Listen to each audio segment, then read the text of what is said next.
안녕하세요. 저는 5살 된 딸을 키우고 있는 30대 여성입니다. 어제 인터넷 기사를 보다가 세옹지마에 관한 글을 읽었어요. 그 기사에는 인생을 살다 보면 복이 화가 되기도 하고 화가 복이 되기도 하니 좋은 일이 있다고 해서 크게 기뻐하지 말고 힘든 일이 있다고 해서 크게 좌절하지 말라는 내용이 있더라고요. 그 글을 보니 저의 지난 과거가 주마등처럼 지나갔어요. 사실 지금 저는 아이와 함께 재혼을 앞두고 있습니다. 딸의 친아빠는 아이가 3살 때 이혼을 했고 그 뒤 새로운 남자를 만나 신혼집에 신혼살림까지 다 넣은 상태예요. 이혼하고 재혼하는 과정이 자랑은 아니지만 그래도 익명의 힘을 빌려 저의 사연을 이야기해 볼까 해요. 저와 남편은 회사 동료의 소개로 처음 만났습니다. 회사와 집만 알던 제게 한 번뿐인 20대를 정말 재미없게 산다며 남자 좀 만나보라고 소개해줬어요. 그때는 새로운 사람을 만날 생각이 없어서 싫다고 했지만 동료가 너무 잘 어울릴 것 같다며 자꾸 만나라고 하는 통에 어쩔 수 없이 그냥 밥이나 먹자는 생각으로 나갔답니다. 동료가 알려준 카페로 갔는데 구석에 단정하고 스타일이 좋은 남성분이 앉아 있더라고요. 저는 내심 저분이 나의 소개팅 상대였으면 좋겠다고 생각하며 동료가 알려준 번호로 전화를 했는데 그분이 전화를 받는 거예요. 그땐 얼마나 기분이 좋았던지요. 그 사람 앞에 앉아서 커피를 마시며 이야기를 나누는데 말도 참 조리 있고 재밌게 잘 하더라고요. 카페에서 나와 우리는 저녁을 먹으며 가볍게 술을 마셨어요. 밥을 먹으며 살아온 이야기를 하는데 남편은 외동아들이고 시어머니가 일찍 돌아가셔서 아버지와 할머니 손에서 자랐다고 했습니다. 저 역시 외동딸이고 부모님이 어릴 때 이혼하셔서 엄마와 둘이서만 살았어요. 둘 다 외동에다가 한부모 가정에서 자라서인지 대화가 잘 통한다고 느껴졌답니다. 그날 이후로도 우리는 서너 번 정도 더 만났고 만날 때마다 사이가 점점 더 깊어져 본격적인 연애를 시작하게 되었습니다. 연애하며 남편의 친구들을 보게 되었는데 다들 남편이 성격 좋은 사람이니 결혼해도 절대 후회하지 않을 것이라고 하더군요. 저 역시 만나면 만날수록 정말 좋은 사람이라는 생각이 들어 평생을 함께하고 싶었습니다. 그런 마음이 쌓이고 쌓여 연애한 지 6개월 만에 결혼을 전제로 부모님께 인사를 드리러 갔어요. 친정엄마는 남편의 말솜씨, 성품을 보며 너무 좋은 사람을 만났다고 좋아하셨어요. 그리고 저 역시 남편의 집에 처음으로 인사를 드리러 갔는데 남편은 서울에 거주하는 반면 할머니와 아버지는 경기도의 주택에서 살고 계시더라고요. 시아버지는 저희를 보며 너무 잘 어울린다며 반겨주셨지만 시할머니는 저에 대해 별 말씀을 하시지 않으셨습니다. 그리고 남편은 우리 집 장손이라며 엄청나게 아끼시더라고요. 그때 그 모습을 보며 저는 몇 년 전에 돌아가신 우리 할머니가 생각나기도 했고 남편을 저리도 아끼시니 저도 엄청 예뻐해 주실 것이라는 착각에 빠졌었죠. 지금 그런 모습을 본다면 결혼에 대해 진지하게 생각을 해보겠지만 그때는 그저 순수했고 사랑에 푹 빠져서 그런 모습도 정말 좋아 보였답니다.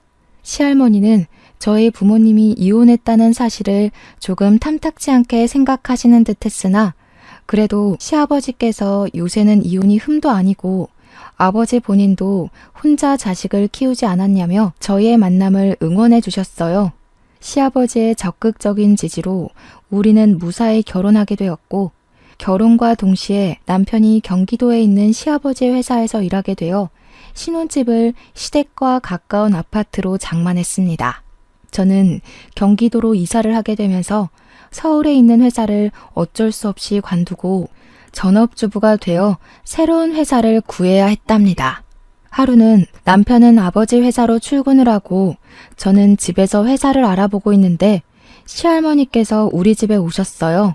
시할머니는 다음 주가 돌아가신 시어머니의 제사인데 그동안은 시할머니께서 직접 음식을 장만하셨으나 이제는 며느리가 생겼으니 저한테 제사를 지내라고 하시더라고요. 연세도 많으신 시할머니께서 시어머니의 제사를 지내는 것은 제가 봐도 조금 아닌 것 같아서 알겠다고 했습니다. 사실 저는 제사 음식을 만드는 것에 큰 부담은 없었어요. 왜냐면 저희 친정 또한 제사를 지내고 엄마가 음식 솜씨가 아주 좋으셔서 크게 한식당을 하고 계시거든요. 항상 즐겁게 요리하시는 엄마를 보며 자라서인지 저도 음식을 만들고 차리는 것이 재미있었어요. 그래서 시할머니께서 제사 음식을 준비하라고 하시는 말씀이 크게 부담스럽지는 않았답니다. 일주일 후 결혼 후 처음으로 맞이하는 시어머니 제삿날이 되었어요. 전날 미리 장을 보고 당일 아침부터 부랴부랴 음식을 장만하는데 시할머니가 오셨습니다. 저는 우리 집에서 하던 대로 제사 음식을 만들었어요. 사실 집에서는 제사 음식을 만들 때 제사상에 올려도 결국엔 우리가 다 먹는 것이니 우리의 입맛에 맞게 필요에 따라 다진 마늘이나 고춧가루도 넣고 간을 했거든요. 그래서 그냥 집에서 하던 대로 나물을 삶고 찬물에 헹군 후 다진 마늘을 넣어 무치고 있었습니다. 그런데 그 모습을 본 시할머니께서 제게 호통을 치셨어요. 내 인연! 제사상에 다진 마늘을 넣는 무식한 것이 어딨어? 그거 버리고 다시 새로 무쳐. 그동안 제게 잘해주시지는 않아도 싫은 소리는 한 번도 하지 않으셨던 시할머니께서 제가 나물에 다진 마늘을 넣는 것을 보고서는 싱크대에다가 냅다 던져버렸습니다. 저는 너무 깜짝 놀랐어요. 뭘 멍하니 있어? 제사상에 올라갈 음식은 다진 마늘, 고춧가루와 같은 것을 넣으면 안 되는 거다. 소금이나 간장 같은 것도 넣어서는 안 된다. 알겠어? 그것도 모르고 집에서 도대체 뭘 배워온 거야? 아휴, 내가 이 나이를 먹고 며느리 제사상이나 차리고 어디 제사 음식 대신해주는 믿을 만한 업체나 있었으면 좋겠네. 우리 집에서 음식을 장만하던 것과는 매우 달랐지만 그래도 이게 이 집의 문화겠거니 생각하고 음식을 장만했습니다. 시할머니는 그 뒤로도 제가 음식을 하는 것을 믿지 못하시겠는지 도끼 눈을 뜨고 감시하시면서 조금이라도 실수하거나 정성이 덜 들어간다고 생각되면 호되게 야단을 치셨어요.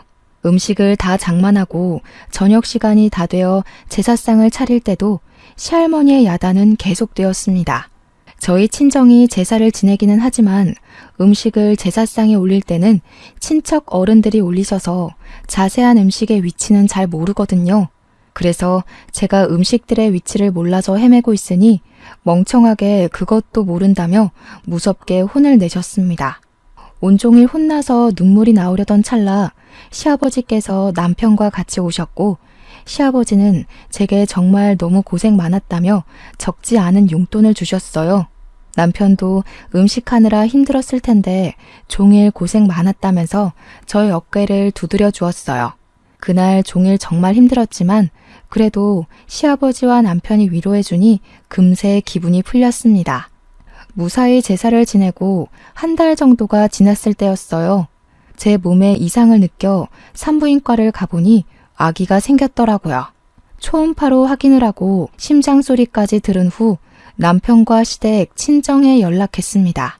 친정엄마는 당연히 기뻐하시고 시할머니와 시아버지 남편 모두 엄청 좋아했어요. 뱃속의 아기는 주수에 맞게 잘 자라 16주가 되어 성별이 나왔는데 딸이었습니다. 임신한 아기가 딸이라고 하자 시아버지 친정엄마 남편은 요새는 딸이 대세라며 축하해 주셨어요.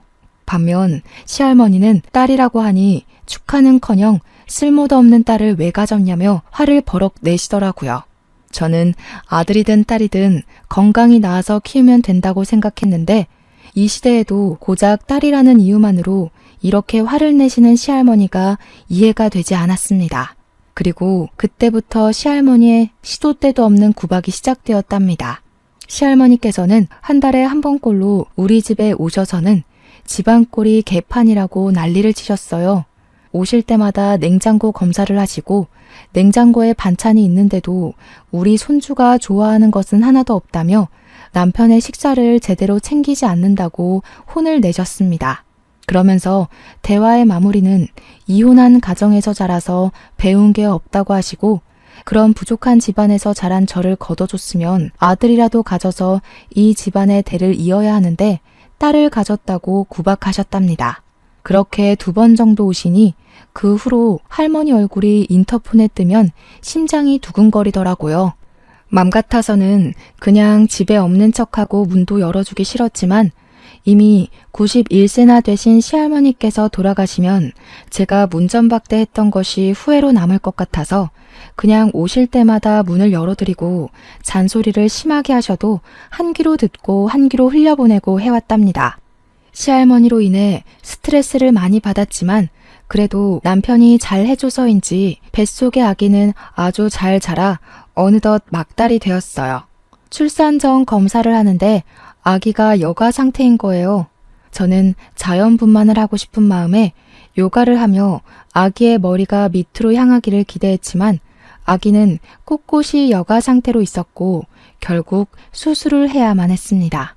저는 이러한 사실을 시할머니께 말씀을 드리고 싶지 않았는데 눈치 없는 남편이 시댁에서 수술해서 낳아야 한다고 이야기를 하더라고요. 수술로 애를 낳는다는 것이 말이 되니? 아이는 무조건 자연분만으로 낳아야 해. 수술로 낳으면 애가 멍청해진다고. 진짜 너는 이혼한 가정에다가 딸 가진 것도 마음에 안 드는데 애도 멀쩡하게 못 낳고 도대체 잘할 수 있는 게 뭐가 있니? 할머니, 요새는 수술로 낳는 아이들도 정말 많아요. 수술로 낳는다고 아이가 멍청해지는 것도 아니고요.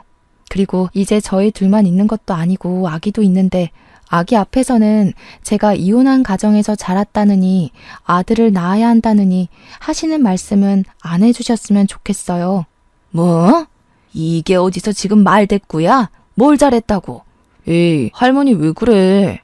병원에서 아기가 거꾸로 있어서 자연분만 못한다잖아. 그리고 할머니, 선미는 내가 선택한 여자야. 그니까 너무 미워하지 마. 우리 나이도 많지 않으니까 이번에 딸 낳고 둘째는 아들 가지면 되지. 안 그래?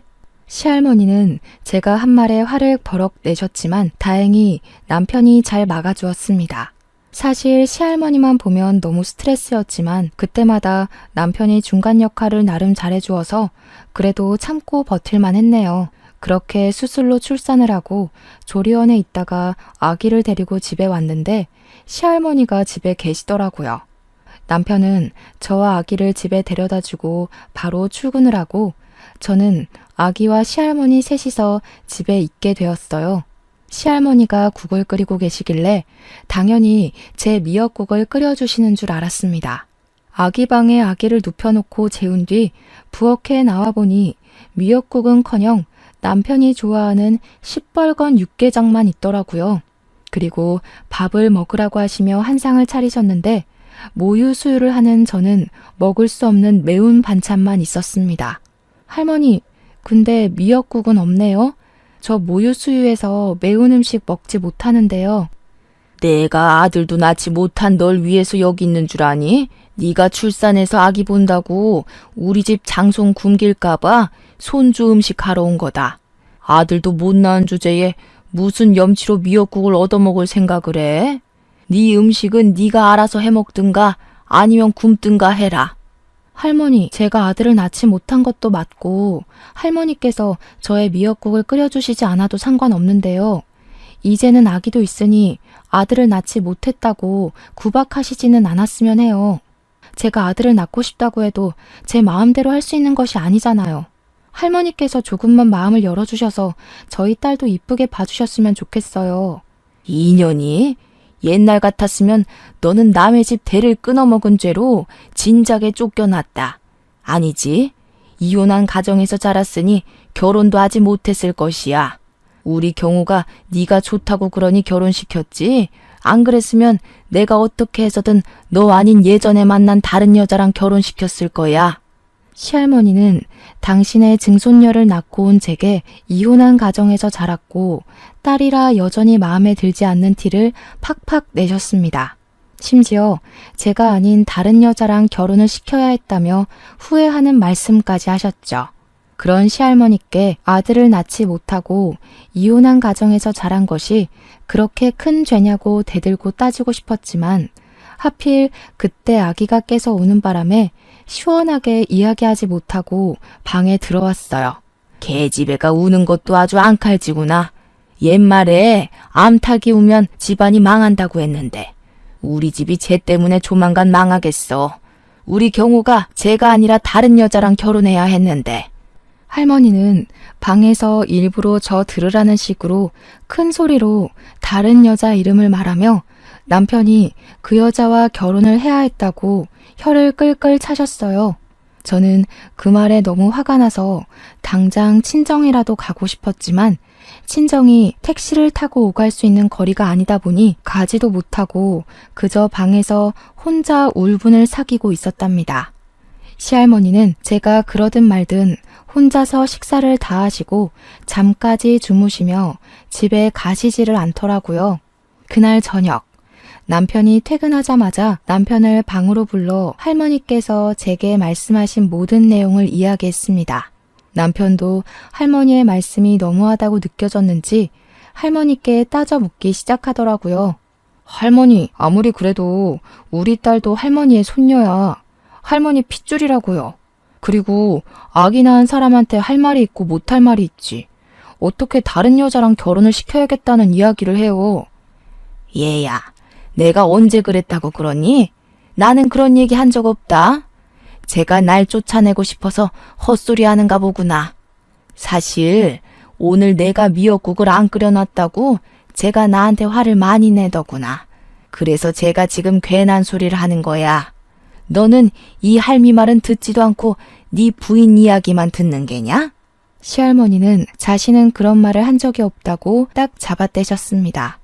남편은 그런 시할머니의 말을 듣고서는 원래 여자들은 출산하면 별것도 아닌 일에 오해하고 마음 상해서 온다고 들었다고 하며 오히려 저를 예민한 사람 취급을 하더라고요. 그동안 제 편이었던 남편마저 저의 이야기를 믿어주지 않으니 너무 속상해서 눈물이 다 났습니다. 시할머니는 울고 있는 저를 보며 뭘 잘했다고 눈물바람이냐며 뭐라고 하시고 남편은 중간에서 이러지도 저러지도 못하며 눈치만 보고 있는데 그저 답답하더라고요. 정말 아기만 아니었으면 확 집을 나가버리고 싶었답니다. 이렇게 우리 아기와의 첫날이 눈물로 지나갔어요. 그날 이혼한 가정에서 자란 저의 딸이라는 이유로 우리 아기가 당연히 받아야 할 축복을 받지 못하는 것 같아 너무 속상했네요. 이후로도 시할머니와 저는 계속 트러블이 있었습니다. 제가 스트레스를 너무 많이 받아서인지 모유가 아예 나오지 않아 분유를 먹였는데 그거 가지고도 뭐라고 하시고 아기를 돌보는 방식에 대해서도 뭐라고 하셨죠. 하루는 그런 시할머니가 싫어서 오셔서 문을 두드려도 모르는 척 있었더니 할머니가 남편에게 전화해서 비밀번호를 알려달라고 하시더라고요. 눈치 없는 남편은 집 비밀번호를 알려주었고 그 뒤로는 시도 때도 없이 집에 오셨답니다. 안 그래도 어린 아기를 돌보느라 힘든데 시할머니까지 오셔서 스트레스를 주시니 집에 있어도 마음 편히 쉴 수가 없었어요. 이 일로 남편과 저는 하루도 빠짐없이 싸우게 되었고 그 뒤로 남편은 아버지 회사에서 철야 근무나 출장을 하는 날이 부쩍 많아졌습니다. 시아버지는 매일 집에 계시는 것 같은데 남편은 집에 오지 않는 것이 조금 이상하다는 생각이 들기는 했지만 그래도 나가서 노는 것도 아니고 돈을 번다는데 집에 들어오라고 할 수도 없겠더라고요. 지금 생각해보면 그때 확실히 확인했어야 했는데 그 당시에는 제 앞에 펼쳐진 상황들이 너무 힘들어서 남편에 대한 의심은 하나도 하지를 못했었네요. 이렇게 저는 남편의 도움 없이 온전히 저 혼자 아기를 키웠습니다. 아기가 목도 가누고 육아에 요령이 생기며 저에게도 커피 한 잔의 여유가 생길 때쯤이었어요. 시할머니께서 헛소리를 많이 하시고 했던 말도 자꾸 잊어버리셔서 병원에서 검사를 해보니 치매 중기라는 진단을 받으셨답니다. 더는 혼자 계시지 못할 상황까지 이르러 누군가가 할머니의 옆에서 간병을 해야만 했어요.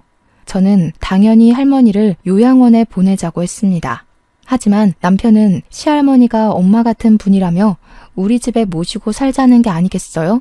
너는 회사에서 일하고 출장 자주 다니니까 거의 집에 없는데 우리 집에 어떻게 모셔? 설마 내가 할머니의 간병을 해달라는 건 아니지? 나는 그렇게는 못하겠어. 게다가 나는 우리 딸 희민이도 돌봐야 하는데 어떻게 내가 치매 걸린 할머니까지 모셔? 그게 말이 돼?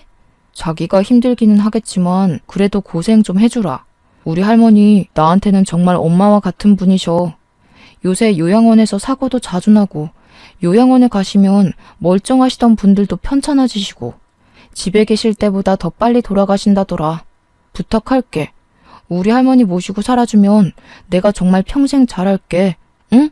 솔직히 말해서 할머니가 너한테 어머니 같은 분이시지만 나한테는 나를 힘들게 하시는 분일 뿐이야. 집에 모시고 살면서 너가 온전히 할머니를 돌보게 된다면 또 모르겠어. 하지만 너는 밤에만 잠깐 얼굴 들여다보지만 나는 온종일 할머니와 있어야 한다고. 그리고 우리 희민이는? 지금 아기 하나 돌보는 것도 벅찬데 어떻게 할머니까지 내가 돌봐드리니? 희민이는 어린이집에 보내자. 집 앞 어린이집에 어린 아기들도 많고 소문도 좋더라고. 그리고 우리 아기는 앞으로 평생 볼 수 있지만 우리 할머니는 이제 볼 날도 얼마 안 남았잖아. 얼마 남지 않은 날들 요양원에서 환자복 입고 있는 모습으로 보고 싶지는 않아. 제발 부탁이다. 응? 뭐? 할머니 모시자고 아직 말도 제대로 못하는 아기를 어린이집에 보내자고? 그건 좀 아니지 않아? 요양원에서 사고가 일어나는 것만큼이나 어린이집에서도 사건 사고가 자주 일어나. 난 어린이집은 우리 희민이가 말하기 시작했을 때 보내고 싶어. 그리고 아까도 말했듯이 너에게는 엄마 같은 할머니지만 나에게는 보기 싫은 할머니라고. 그런 할머니랑 종일 집에서 절대 못 있어. 보기 싫은 할머니? 너무 심하게 말하는 거 아니야?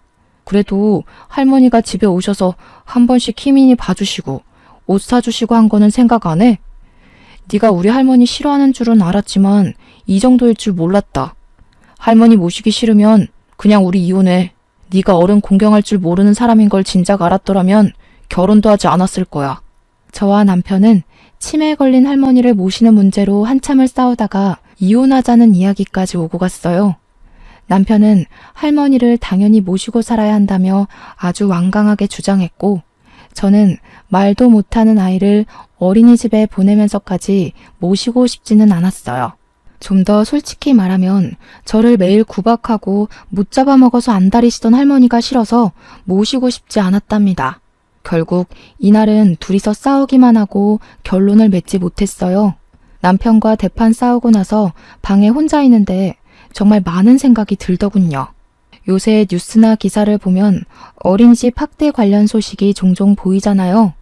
그래서 저는 희민이가 말을 한 후에 어린이집에 보내고 싶었는데 할머니 간병을 해야 한다는 이유로 희민이를 어린이집에 보내자는 게 이해가 되지 않았습니다. 그런데 또 한편으로는 친정엄마가 훗날 치매에 걸리시면 유일한 자식인 제가 무조건 모셔야 할 텐데 그때 제가 할머니를 모시지 않았다는 이유로 남편이 반대하면 어쩌나 하는 생각이 들더라고요.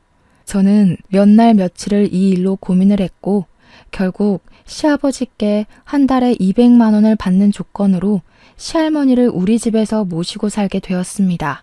사실 그동안 치매에 관해 이야기만 들었지 치매 환자가 어떤지 한 번도 제대로 본 적이 없어요. 게다가 이미 90세가 넘으신 할머니께서 사시면 얼마나 사시겠냐는 생각으로 겁도 없이 하겠다고 했네요. 그 뒤로 저는 희민이를 어린이집에 보내고 시할머니의 간병을 시작했습니다. 시할머니는 뒤돌아서면 배고프다고 하시고 헛소리도 하시는 등 상태가 아주 빠르게 악화되었어요. 남편이라도 옆에 있으면 좋겠지만 남편은 잦은 철야 근무에 출장으로 자주 보지도 못했답니다. 하지만 남편이 제게 너무 고마워했고 또 시아버지께 다달이 돈도 받아 살림에 보탬이 되니 생각보다 나쁘지 않았어요. 저는 정말 최선을 다해 시할머니를 모시며 하루하루를 잘 버티고 있었습니다. 그런데 어느 날부턴가 할머니께서 자꾸 저한테 우리 지수 어디 있느냐고 하시며 지수를 데리고 오라고 하셨습니다. 저는 도대체 지수라는 여자가 누구길래 할머니께서 이렇게 애타게 찾으시는지 궁금했어요. 그래서 지방 출장을 갔다가 돌아온 남편을 붙잡고 지수가 누구냐고 물어봤죠. 지수? 내가 그걸 어떻게 알아? 그리고 너는 치매 걸린 노인네의 말을 다 믿어? 그냥 뭐 드라마나 TV에서 나온 지수라는 여자 찾고 계시는 거겠지 뭐. 그리고 너는 지방 출장 다녀와서 피곤한 사람한테 별로 중요하지도 않은 일을 그리 심각하게 물어보냐? 피곤해. 나 이제 잘 거니까 깨우지 마. 그냥 지수라는 여자를 모르면 모른다고 말하면 되는데 남편은 과하게 화를 내며 당황하고 말까지 더듬거렸어요. 그런 모습을 보니 남편이 확실히 지수라는 여자를 알고 있는데 숨기고 있다는 생각이 들었고 저는 그날 밤 남편이 잘 때 핸드폰을 몰래 봤습니다. 확인해보니 남편은 제가 희민이를 돌보고 할머니를 간병할 동안 지수라는 여자와 몰래 사귀고 있었더라고요. 심지어 이번에 지방 출장을 갔던 것도 출장이 아니라 이 여자와 여행을 간 것이었습니다. 제게는 항상 야근한다, 주말에도 회사에서 일한다고 해놓고선 이 여자와 데이트를 즐기고 있었어요. 가만히 생각해보니 다른 사람들은 결혼하고 자녀가 생기면 자녀의 사진을 카카오톡 메인 화면에 넣고 하던데 남편은 한 번도 희민이의 사진이나 제 사진을 올린 적이 없었습니다. 이게 다 지수라는 여자한테 결혼한 사실을 숨기기 위한 것인가 하는 생각이 들더라고요. 저는 일단 지수라는 여자 번호를 저장했습니다. 그리고 곤히 잠을 자는 희민이 옆에 누워 이 상황에서 내가 어떻게 하는 것이 좋은 것인지에 대해 고민했네요. 생각하면 할수록 화가 너무 나고 마음이 너무 답답해서 잠이 오지 않았고 결국 밤새우고 일어나 아침 식사를 준비했습니다. 제가 부스럭거리는 소리에 남편도 일어나 회사에 일찍 가봐야 한다며 씻고 바로 나갔어요. 남편이 출근하고 나서 저는 화장실에 갔다가 다시 거실로 나왔는데 시할머니가 쭈그리고 앉아 계시고 그 옆에 희민이도 같이 앉아 있었습니다. 할머니가 뭐 하시나 싶어 가까이 가보니 할머니께서 거실 바닥에 볼일을 보고 계시더라고요. 저는 너무 깜짝 놀라서 일단 희민이를 덥석 안았어요. 이년아, 네 아이 데리고 이 집에서 나가. 난 이런 못생긴 아기 필요 없다. 빨리 우리 지수 데리고 오란 말이야. 얼굴 고운 우리 지수가 손주를 낳아야 해. 네가 이 집에 붙어 있으니까 우리 지수가 시집을 못 오는 거 아니야? 이 괘씸한 것. 우리 집안 말아먹으련. 시할머니가 저를 밀치는 바람에 하마터면 안고 있던 희민이를 떨어뜨릴 뻔했습니다. 다행히 희민이를 제가 꽉 잡고 있어서 다치지는 않았지만 정말 아찔했어요. 순간 이 집에서 할머니와 계속 같이 있으면 언젠가는 희민이가 다칠 수도 있겠다는 생각이 들어 저는 시할머니 두고 집에서 나와 무작정 서울에 있는 엄마한테 가버렸습니다. 남편이 다른 여자를 만나고 있고 시할머니가 희민이에게 위험한 상황인데 제가 굳이 여기에 있을 필요가 없다는 생각이 들었거든요. 친정엄마는 연락도 없이 온 저를 보며 깜짝 놀라셨고 저는 그런 엄마께 그동안 알게 된 사실들을 다 말씀드렸어요. 엄마는 그런 상황에서 네가 굳이 참을 필요 없다고 하시며 일단은 쉬면서 앞으로 어떻게 할지 생각해보라고 하셨죠. 그리고 엄마는 가게로 가셨고 저는 일단 지수라는 여자를 만나야겠다고 생각했답니다. 어제 저장했던 지수 씨의 번호로 전화를 해보니 받지 않길래 문자로 경호 씨에 대해서 할 말이 있으니 만나자고 했습니다. 제가 문자를 보내니 바로 전화가 와서 누구길래 자기 남자친구에 관해서 할 말이 있냐며 지금 만나자고 하더라고요. 그래서 가게를 들려 엄마한테 희민이를 맡기고 약속한 장소로 나갔습니다. 저는 지수 씨를 만나 사실 경호 씨와 내가 결혼한 사이이고 아이까지 있다고 이야기를 했어요. 지수 씨가 저의 이야기를 듣고 깜짝 놀라서는 그럴 리가 없다길래 저와 남편의 결혼 사진, 희민이의 사진을 보여주었죠. 그리고 저는 둘이서는 언제 어떻게 만났는지 물어봤습니다. 알고 보니 남편과 지수 씨는 저와 남편을 만나기 훨씬 전에 결혼을 약속한 사이였어요. 지수 씨는 시할머니와 시아버지도 이미 만났었고 두 분 다 지수 씨를 너무 좋아하셨대요. 왜냐하면 지수 씨 아버지가 회사를 운영하시는데 그 회사가 아버지 회사의 원청 업체였거든요. 아무래도 원청 업체와 사돈을 맺으면 회사 운영에 많은 도움이 될 수 있기에 시할머니, 시아버지 모두 지수 씨와 남편의 만남을 적극적으로 응원했다고 해요. 지수 씨도 그런 두 분이 좋아서 시댁에 종종 놀러 갔었고 사이가 더 깊어져 결혼까지 하려고 했으나 지수 씨의 아버지가 경제적으로 차이가 난다며 둘의 결혼을 결사반대하셨대요. 그래서 결국 남편과 지수 씨의 결혼이 무산되고 잠시 헤어져 있는 동안 저를 만났던 것이죠. 그렇게 둘은 한동안 연락도 하지 않고 지내다가 제가 희민이를 낳고 정신이 없었을 때 우연히 길에서 만났다고 해요. 그 뒤로 꾸준히 연락했고 지금은 정식으로 사귀고 있다는 거예요. 그러면서 지수 씨는 결혼했다는 사실도 전혀 몰랐다고 하며 일단 이 자리에 남편을 부르기로 했습니다.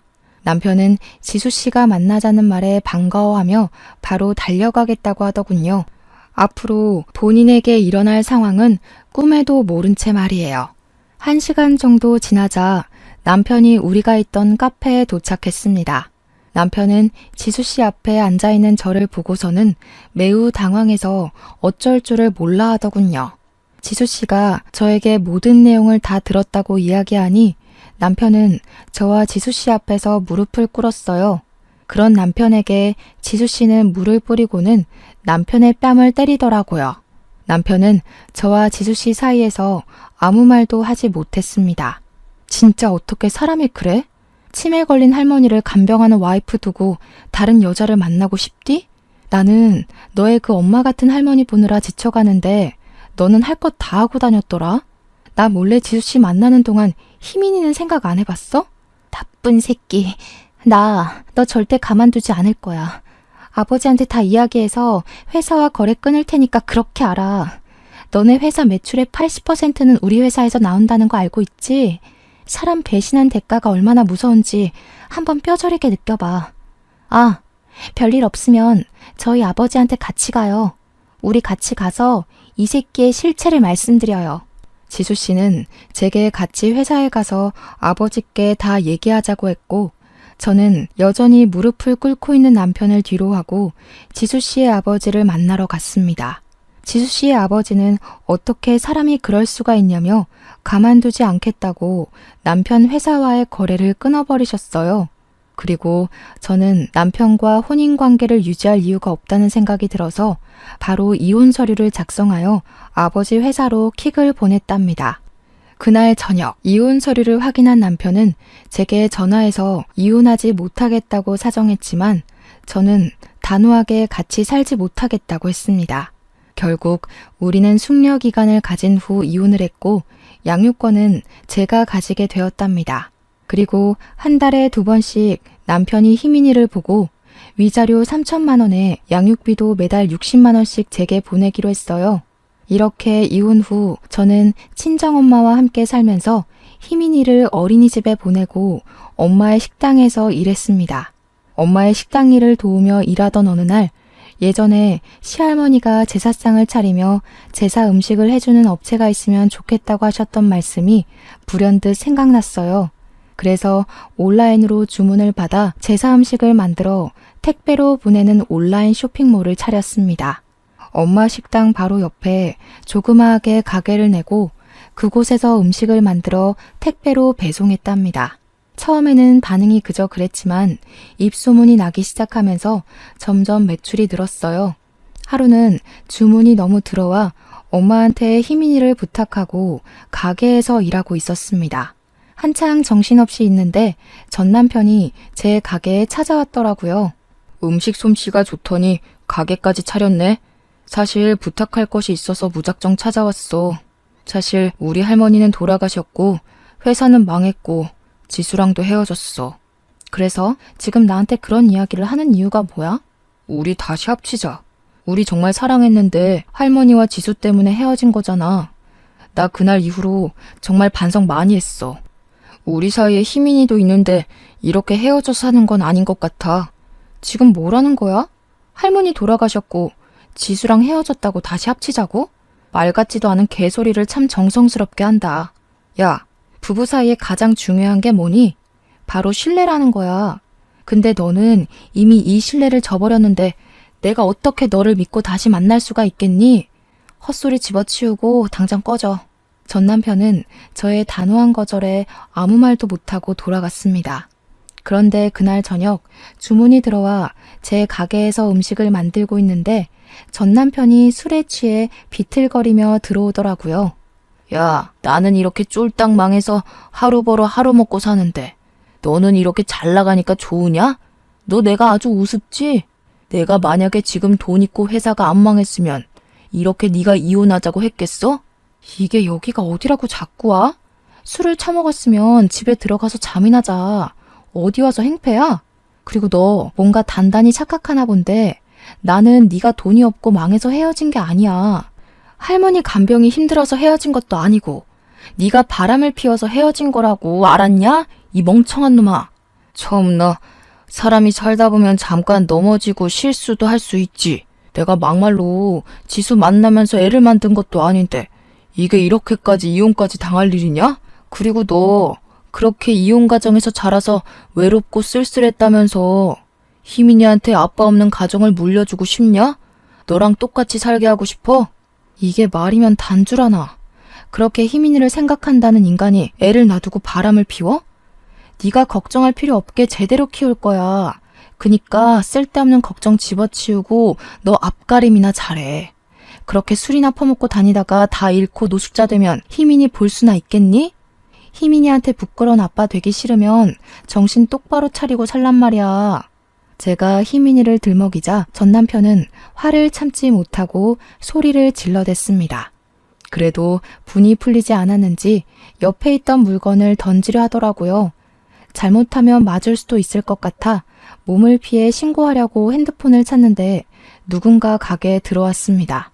가만히 보니 엄마 가게에 자주 오시던 단골 손님이더라고요.